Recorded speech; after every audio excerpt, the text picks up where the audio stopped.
Bonjour et bienvenue dans cette séance consacrée à l'évolution et à un de ses mécanismes causaux, ce qu'on appelle la sélection naturelle. Oui, parce qu'il faut distinguer l'évolution elle-même de ses causes. L'évolution, ce n'est pas une théorie, c'est un fait. Et ce fait s'observe et est très facilement démontrable. En revanche, les causes de l'évolution sont des théories qui sont nourries de faits et d'arguments qu'on apporte et qui évoluent au cours du temps.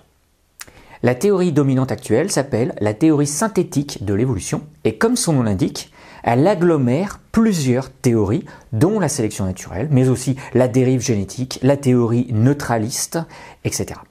L'évolution a comme prérequis de base la notion de diversité. Autrefois, on considérait qu'une espèce, c'était un ensemble d'individus caractérisés par un type. Comme si une espèce pouvait se réduire à un individu que je représente par ce point. En réalité, on a assez vite compris que ce qui comptait, c'était la diversité à l'intérieur d'une espèce. Cette diversité, on l'a montré jusqu'à maintenant dans le programme de Terminales, elle apparaît au hasard des mutations. Le souci avec le hasard, c'est qu'il n'est pas orienté vers une direction quelle qu'elle soit, et du coup, je me retrouve face à ce problème-là. Regardez. Ici, je vais prendre une direction à chaque mutation qui apparaisse au hasard, vers le haut, vers la gauche, vers la droite, etc. Je ne regarde pas ce que je fais et du coup, en laissant faire le hasard, je peux m'attendre à aboutir au bout d'un grand nombre de tirages à peu près la même situation qu'au départ. Mais je ne fais pas beaucoup évoluer ma forme initiale. Pour avoir vraiment de l'évolution, il faut ça, plus autre chose. Je dois imaginer que seules certaines innovations se conservent au cours du temps. Par exemple, celles qui partent vers la droite. À un rythme complètement aléatoire, encore une fois, chaque diversité est apparue via le hasard. Mais une diversité qui est apparue dans le mauvais sens, à un moment donné, est éliminée. Ça, c'est le principe de la sélection naturelle. Associé à la diversité des espèces, c'est ce qui permet de faire évoluer fortement une population d'individus. Pour bien comprendre la sélection naturelle, je vais vous proposer d'étudier un exemple qui est non seulement bien documenté, mais qui est surtout extrêmement simple. Cet exemple, celui de la phalène du bouleau, on le trouve dans absolument tous les livres. Pourquoi? Eh bien parce que c'est un des rares cas où on a un impact de l'environnement sur un couple d'allèles, c'est-à-dire un seul gène. Oui, parce que la plupart du temps, quand on considère une population et sa diversité, on a du mal à faire le lien entre ses caractères physiques, les caractères physiques d'un individu, et l'héritabilité de ces caractères. C'est-à-dire, pas l'irritabilité, l'héritabilité. C'est-à-dire la transmission héréditaire de ces caractères. La plupart du temps, les caractères physiques sont déterminés par plusieurs gènes, pas qu'un seul. Et plusieurs allèles pour chaque gène. Du coup, les relations sont très complexes. Et on a du mal à voir les causes et les conséquences. Avec le cas de la phalène du bouleau, on a un gène qui code pour un caractère à deux allèles. Mais au fait, comment on peut prouver qu'un caractère est déterminé que par un seul couple d'allèles? Ça, c'est de la génétique de base. On voit ça tout de suite. Pour démontrer qu'un caractère a deux formes différentes, par exemple ici, clair et sombre, est déterminé par un seul gène, donc un couple d'allèles, il faut réaliser des croisements entre ces variants. Alors, ce que vous devez savoir, c'est que la phalène du bouleau, à l'état sauvage, est de couleur blanche. Celle-là. Ce qu'on a remarqué, c'est qu'une population de papillons blancs, quand on les laisse se reproduire entre eux, ne donne que des papillons blancs. Mais une fois sur 20 000, apparaît un papillon sombre. On l'a appelé la forme Carbonaria, qui fait penser à la couleur du charbon. Cette forme-là, elle apparaît donc à la suite de mutations accidentelles, puisque c'est une fois sur 20 000. Et donc, on peut considérer qu'un gène subit dans sa séquence une mutation, qui apparaît rarement, et est à l'origine d'un nouvel allèle d'un gène la forme Carbonaria. Alors, ce que je vous propose, c'est de donner des noms immédiatement de caractères. Ici, c'est la forme claire, je vais la noter C. Et ça, c'est la forme sombre, je vais la noter S.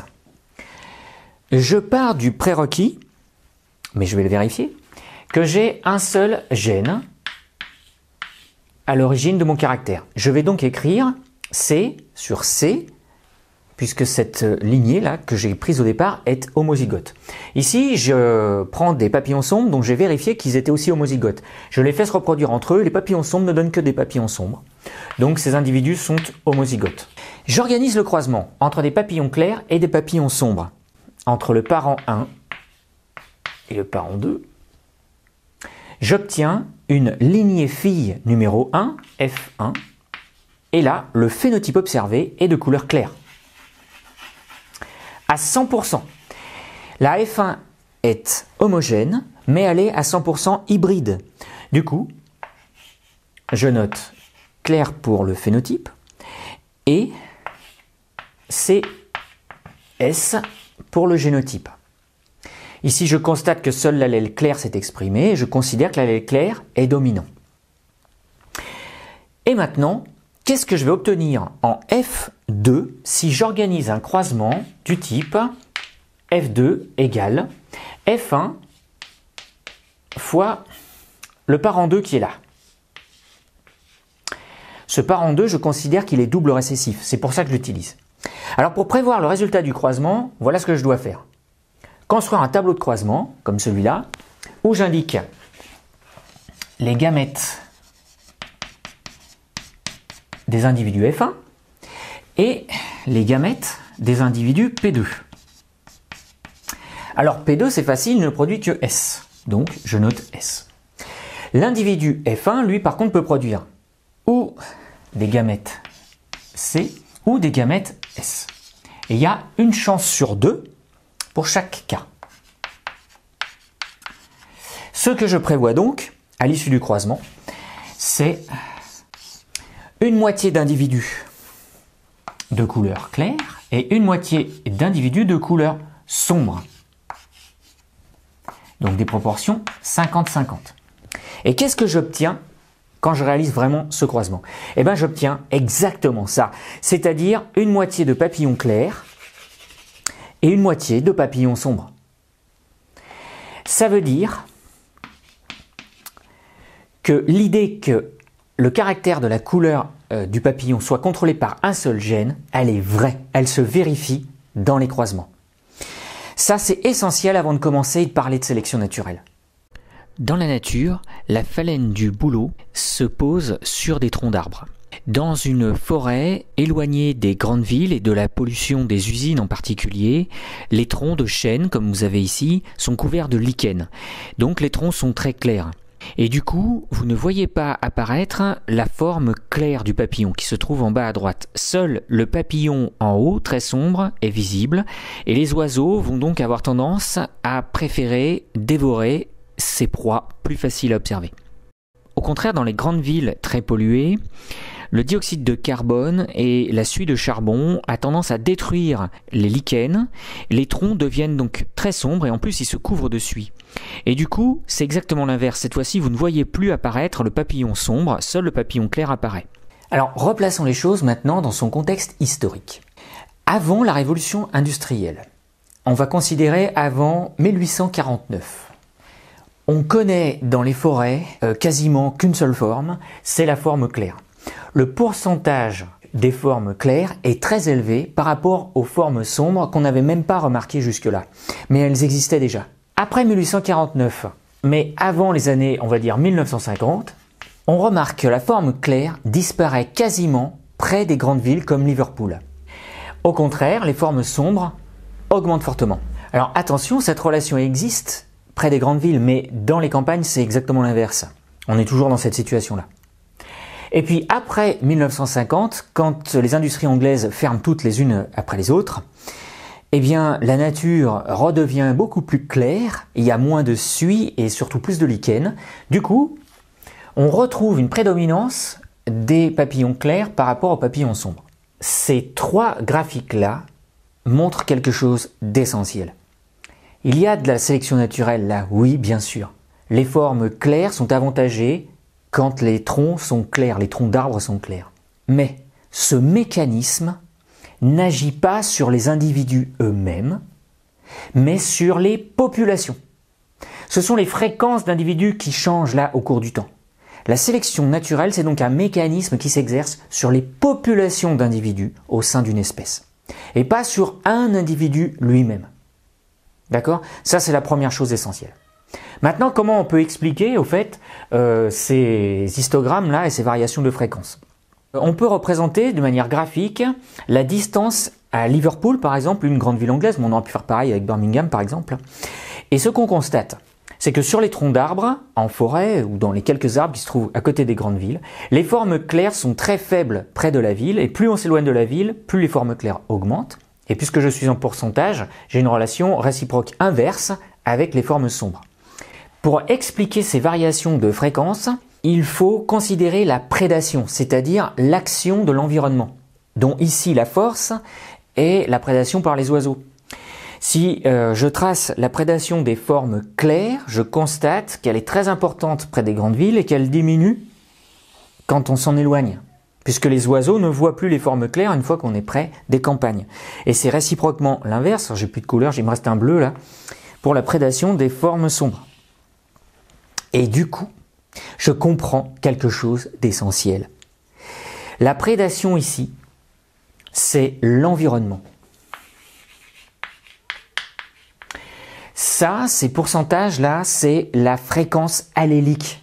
Et je peux parler de fréquence allélique puisque j'ai bien un allèle par type de caractère.